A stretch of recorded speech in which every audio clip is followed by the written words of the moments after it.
আজ 25শে অগাস্ট। আজকের উল্লেখযোগ্য বিষয়, বিপ্লবী অনুজাচরণ সেনের মৃত্যু।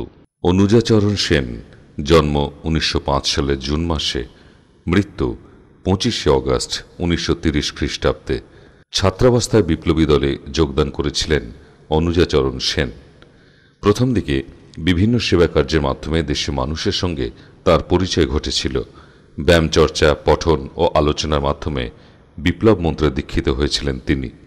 কলেরা, বসন্ত মহামারীর সময় সেবা ও অমায়িক ব্যবহার দ্বারা বিপ্লবী দলে প্রসার ও সংগঠনে সহায়তা করেছিলেন অনুজাচরণ সেন। দলের নির্দেশে দীনেশ মজুমদার, অতুল সেন ও শৈলেন নিয়োগীর সঙ্গে কলকাতায় অত্যাচারী পুলিশ কমিশনার টেগার্টকে মারতে গিয়ে তাঁর বোমাটি কাছি ফেটে যায় এবং মারাত্মকভাবে আহত হয়ে ঘটনাস্থলেই তিনি প্রাণত্যাগ করেন। ইন্ডিয়ান ব্রডকাস্টিং কোম্পানি প্রতিষ্ঠা হয়েছিল 1927 খ্রিস্টাব্দে আজকের দিনে। ঐতিহাসিক অহিভূষণ ভট্টাচার্যের মৃত্যু। পণ্ডিত ভুবনমোহন বিদ্যারত্নের জন্ম।